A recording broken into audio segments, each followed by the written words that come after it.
Let's go local. So we've got a race for mayor that's brewing up here in Omaha. And we've got four candidates. Two or three have really separated themselves from the pack. We've, of course, got the incumbent, Jean Stothard. You all know my opinion on her. She's a Republican. We have got Mike McDonnell. He's a state senator, a Republican turned Democrat. Democrat turned Republican. My bad. We've got John Ewing. He's the Democrat, county treasurer. And then we've got, I believe her name is Jasmine Harris. She's a far left radical lunatic who is irrelevant in both the race and this conversation. So we'll leave it at that. So you've really got three people that are competing for it. And the two front runners appear to be Stothard and McDonnell. Now, Mike McDonnell is an interesting case. Mike McDonnell broke away from the Democrat Party last year because he separated with them on two key issues. Number one, he thought they were too extreme on abortion.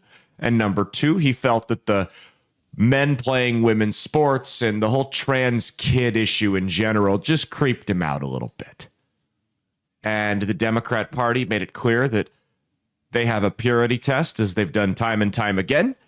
And they drew their line in the sand, and he said, okay, fine. I've always been a moderate Democrat anyway. Now I'm going to be a moderate Republican. Now, this isn't a guy who's just come to the Republican Party side and played ball every step of the way. Remember, Nebraska splits its electoral votes up in the presidential election, and there was a bill in the unicameral, that's our legislature because we don't have a House and Senate, we just have a Senate, but there was a bill in the unicameral that would have made Nebraska a winner-take-all state like every other state except Maine. And Mike McDonnell was the deciding vote that killed that because he refused to play ball with the Democrats. So it's not like this guy is some raging MAGA conservative, but this is what was written outside of the city courthouse today, or yesterday, sorry.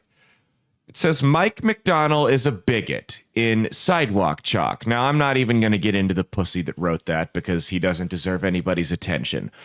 But this is where we're at now. Mike McDonnell, who's been endorsed by people from both sides of the aisle, including our good buddy who loves this show, and his former campaign managers love this show even more. None other than our biggest fan, Dan Osborne.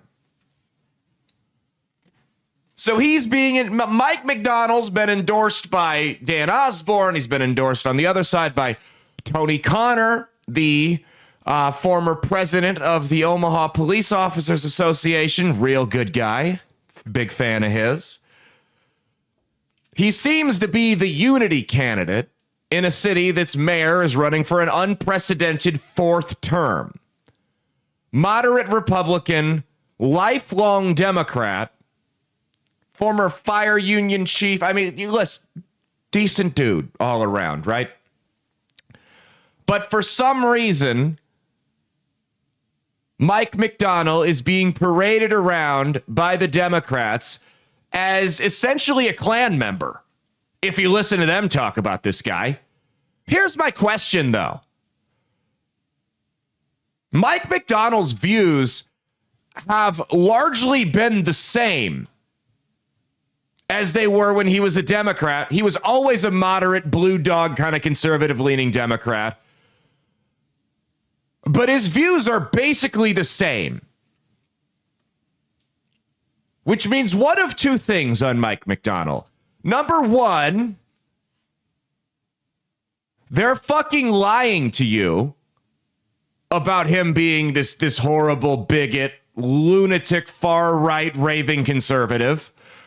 Or number two, he's always been a far-right, raving lunatic conservative, and the Democrats covered it up because he had a D next to his name for the longest time.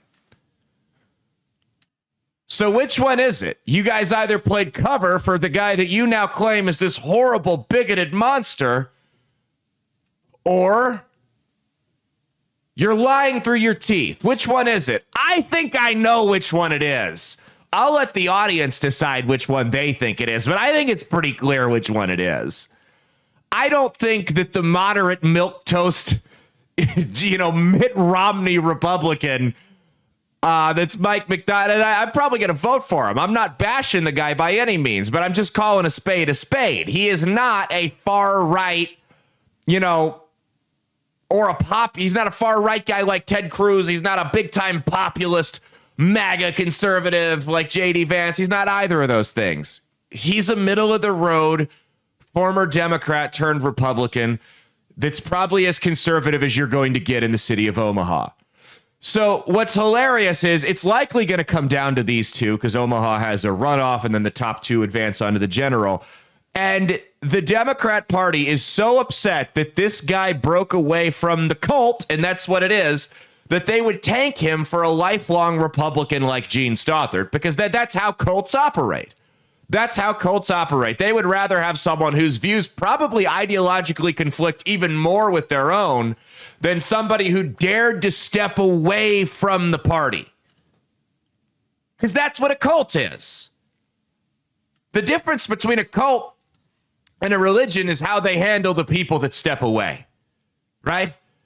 If you step away from Catholicism, if you step away from, various sects of Christianity, yeah, you might naturally have some attrition with your relationships, but for the most part, nobody's going to kick you out of families, kick you out of friend groups. There's not going to be orders from the top that we all ignore this guy, where it's expected that you're treated like shit. Whereas if you leave a legitimate cult, like let's say Scientology, then, not only are you harassed and terrorized, but it's made clear that nobody is to associate with you. And that's what the Democrats are doing. That's really what the Democrats are doing with Mike McDonnell and what they do with all of their former party members. He's just an example. What's hilarious is the way they associate is the woke left, the woke progressive left associates Christianity with being closed-minded and bigoted. But let's think about this for a second. There were apostles who massacred Christians, realized that what they were doing was wrong, gave their life over to Christ, and they were forgiven. Yet with the woke cult, if you have a tweet from 2014 when you were in high school that they deem to be problematic by today's standards, they will ruin your entire life, cut off all your social interactions, and wreck your income. And then continue to ruin you when you try to pick up the pieces. So who's really the closed-minded ones here? And that's what you're seeing with Mike McDonnell. He said, you've gone too far to the left for me. I don't agree with the Republicans on every issue, but they represent me at this point in my life and my constituents, more importantly, a whole hell of a lot more than you nutcases do. Republicans get accused of having a purity test all the time, and it's not true. That's never been more abundantly clear than this last election here in November of 2024. The Republicans have quite clearly become the big tent party, whereas the Democrats have a purity test, and that purity test requires you to answer 100% of the questions correctly. You cannot miss name one issue, and that's the problem with what the Democrats have done. The Republicans see policy disputes as merely that, a difference in opinion on policy, whereas the Democrats view policy disputes as a literal battle of good and evil. And sometimes that is the case, but they view it as that on every single issue. That's the problem with associating your political viewpoints with human decency. They feel that if you don't check X, Y, and Z boxes, you're incapable of empathy, which is hilarious because they don't understand the word empathy to begin with. The word they're looking for is sympathy. They don't empathize with anyone who feels differently than them because they can't understand the difference. They understand people have different viewpoints. Empathy is understanding that people have different perspectives. They look at problems from a whole different view than you. right? It's not just I have a different view on this issue. There's a reason they have a different view on that issue. If the Democrats were actually capable of empathy, for as often as they use that fucking word without understanding what it means, they would understand that, but they can't comprehend it because they're incapable of empathy. They're incapable of it. But they associate their political, they use the words all the time, and I quote, being a decent fucking human. That's what's associated with their political viewpoints if you ask them. Every issue. Think of it. Name one issue on the modern political battlefield that you could disagree with the Democrats on and it wouldn't cause a major uproar. One issue. Can you think of one? Healthcare? No. Abortion? No. LGBTQ issues? No. Guns? No. Taxes? No. Foreign policy? Immigration? I mean, I can go on and on and on and on. If you disagree with them, if you even veer slightly from the baseline bare minimum liberal views you have to have on that policy, you're out of the club, you're a monster, you're incapable. It's not that you might just see it from a different angle and have a different perspective than them or have a different solution to the same problem. No, it's you either believe this specific spoon-fed, recycled corporate talking point that we've been given from our overlords, or you're incapable of being a decent human. And that is on full display right here in my hometown of Omaha, Nebraska. All you have to do is look at this, is look at the way they have railroaded Mike McDonnell, a guy that they largely left alone for the longest time. And you'll see the same thing, mark my words, on a national scale with John Fetterman. John Fetterman may not even change party registrations. In fact, I doubt he will. But the more John Fetterman continues to be the swing vote, and the more John Fetterman continues to be a thorn in the Democratic mainstream side, the more they're going to sour on him. This is a guy they spent tens of millions of dollars carrying across the finish line in an election he had no business being in because of his physical and mental state at the time. This is a guy that they prodded as this progressive hero and a social justice champion that everyone should come for.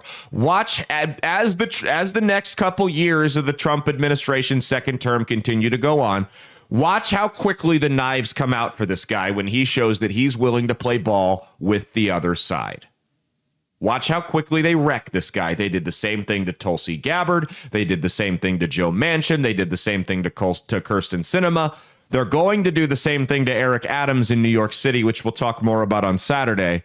They are incapable of accepting that anyone could possibly view the world from a different angle than them. They are incapable of accepting that sometimes policy disagreements are just that, policy disagreements. Not everything is a battle of black and white, good and evil, et cetera, et cetera.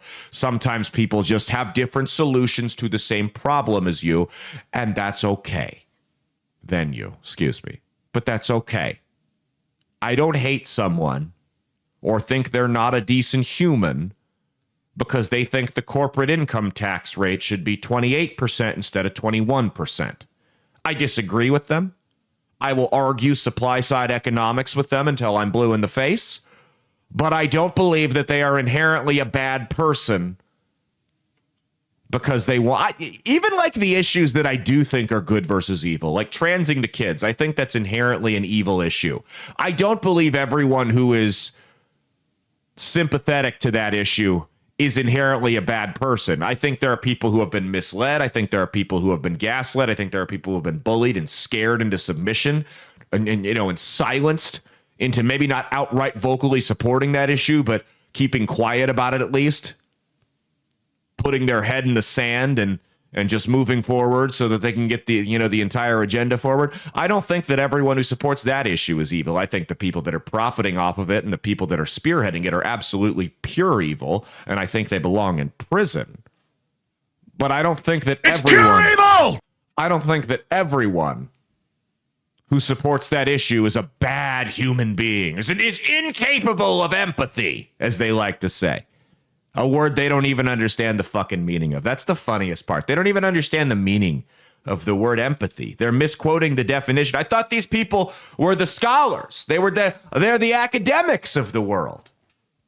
Yet they don't understand the definition of the word empathy. They confuse it with sympathy. Hilarious. Stupid, stupid idiots.